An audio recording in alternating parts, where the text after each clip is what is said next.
Às vezes a gente pega o pai falando, deixa de ser dedo duro, garoto. Desde criança, né, a gente tem noções de que não é bonito ficar apontando aí as pessoas, mas, hoje em dia, a justiça está utilizando muito esse instituto da delação premiada, que permite favores àqueles que, dentro do crime, confessam e entregam os colegas, e também está havendo aí uma discussão de que não teríamos resultados, doutor Fernando Pedroso, que está hoje aqui para falar com a gente sobre o tema, a justiça não teria resultados tão importantes quanto a utilização do mecanismo para situações como esse escândalo, né, que é o maior do mundo que eu tenho notícia, né, da Lava Jato. E o mensalão, que foi o primeiro degrau. Perfeito.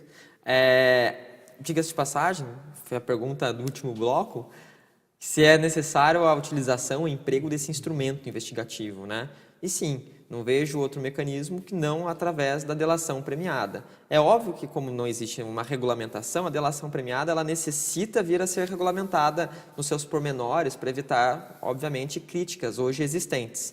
Mas ela se faz imprescindível, se faz necessária quando trabalhamos justamente com essa forma de criminalidade que hoje é muito bem engendrada como a organização criminosa. Os crimes organizados, muitas vezes, eles têm aparatos melhores do que o próprio Estado. Agora, tudo justifica o fato de haver prisões temporárias, prisões preventivas, manter o sujeito lá numa situação terrível, porque as prisões brasileiras são verdadeiros infernos, Sim, né? São preciso. calabouços, né? Uma coisa horrorosa. O sujeito, naquela circunstância, ser premido a fazer confissões e delatar pessoas não é uma coisa que talvez afronte, né, o direito brasileiro, que preserva a inocência até a culpa formada? Preciso. Grande indagação, diga-se de passagem. O que é importante nós observarmos, antes de qualquer coisa, é falarmos das prisões.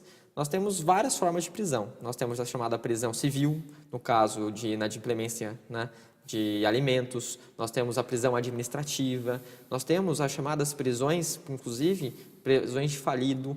E temos duas que são as mais discutidas, que são as prisões chamadas prisões processuais e prisão penal. Prisão penal é aquela que se dá logo depois do trânsito em julgado, já tem uma sentença definitiva. Então, ou então o segundo grau de jurisdição. Não, mas essa não seria penal ainda, seria uma prisão processual. Processual. E dentro das prisões processuais, nós temos o flagrante, a preventiva e temporária. Acontece que essas prisões, flagrante, preventiva e temporária, elas são a última ratio, ou seja, em outra palavra, ela é a última medida a ser aplicada. Elas só são aplicadas se presentes alguns requisitos. Requisitos esses trazidos no nosso ordenamento. Então, requisitos que a gente fala periculo in mora, então tem um periculo na demora do julgamento, ou seja, perigo da pessoa se evadir, né? Ou seja, perigo da pessoa fugir para evitar o cumprimento da pena. E, por demais, nós temos a que a gente denomina fumus comissi delicti, ou seja, o fumo de que, na verdade, a fumaça. Né, de que aquele ato deletério foi realizado, aquele ato que criminoso foi praticado. De certa forma, há uma grande crítica acerca das prisões e da delação, por isso que eu achei interessante essa indagação.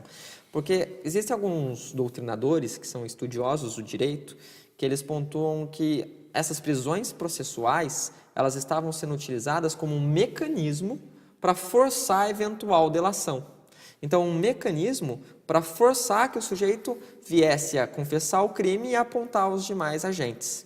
Entretanto, é disso, ou seja, de certa forma, a maioria da doutrina, do outro lado, diz que isso não corresponde com a veracidade. E por que não corresponde com a veracidade? Em primeiro lugar, porque as prisões processuais, elas se dão em hipóteses excepcionais. Hoje nós temos algumas medidas cautelares diversas da prisão, que são aplicadas ao contrário dessa prisão. Como, por exemplo, podemos trazer aí a própria situação que o sujeito ele sai sem ser preso através do monitoramento eletrônico. Então, a chamada prisão domiciliar antes dessa prisão processual. Então, existem outros mecanismos que podem ser empregados no local da prisão, que são essas medidas cautelares diversas da prisão, e que, de certa forma, se casam muito bem com a delação premiada. Ou seja, não tiram a voluntariedade dela, a espontaneidade dela. Por que se briga tanto sobre quem tem a competência de acolher a delação premiada? Uma hora a Polícia Federal acha que tem o direito, o Ministério Público não concorda, o outro quer, o outro puxa, estica. Como é que vai terminar isso, doutor? E é perfeita essa indagação. Porque quando nós falamos do direito penal, do direito processual penal, A investigação ela é presidida pelo delegado de polícia, que é a autoridade policial. Então, quem faz a fase investigativa, que é a fase, então, que vai se apurar elementos de informação acerca da materialidade, se o crime foi realizado, e da autoria, quem realizou, é o delegado de polícia. Entretanto, a função de denunciar, a função, então, na verdade, de analisar esses elementos, eles são elementos robustos, convincentes, compete ao promotor de justiça. Então, inicialmente, se falava que tão somente o promotor de justiça ele poderia realizar essa delação. Por quê? Negociação. Essa negociação. Por quê?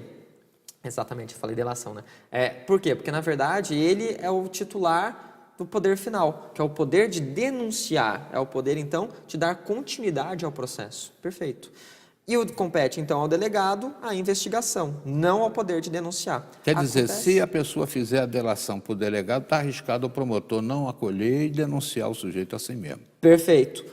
Entretanto, houve uma deliberação do STF recente, diga-se de passagem, que possibilitou que o delegado possa firmar os acordos de delação. E daí que está a discussão. Mas como que ele vai realizar esse acordo se não compete a ele o poder final de, obviamente, dar o prosseguimento ao eventual processo? Doutor, o que acontece? Essa delação, ela é condicionada a alguma situação ou ela é totalmente livre de responsabilidade, já que não há uma lei que a pontifique? Temos ainda um minutinho para o senhor esclarecer esse assunto. Nossa, perfeito. O grande problema da delação premiada é que muitas pessoas falam que a delação ela é como se fosse um sistema inquisitivo. Na época da Inquisição, se apontava determinado sujeito, sem contraditório, sem para a defesa. O delator vai para a fogueira. Né? Ia para a fogueira, queimava, acabava o processo. Então eles falam que assim, será que a delação não é uma forma de rememorar, trazer de volta esse sistema inquisitivo? E hoje a gente fala que não. E por que não? Porque, na verdade, a delação ela é um meio de prova, ela não é um instrumento que vai dar base a uma condenação. Ela só dá base à condenação se, de fato, ela levar a provas que, de fato, corroborem aquilo que foi dito, para evitar que a pessoa diga por meramente dizer e ter a benesse do instrumento processual. Seria, pelo menos, essa ideação de uma forma mais corrida. Aliás, já tivemos alguns casos em que a delação não foi homologada pelo foro competente. Exatamente, né? Porque não bateu. Não bateu com a prova. Doutor Fernando, eu vou pedir para o senhor voltar mais vezes aqui. Perfeito. Seus esclarecimentos são muito importantes, né? E eu tenho a impressão que em casa todo mundo já entendeu tudo sobre essa história da delação premiada. Obrigado mais uma vez e volte sempre. Eu que agradeço.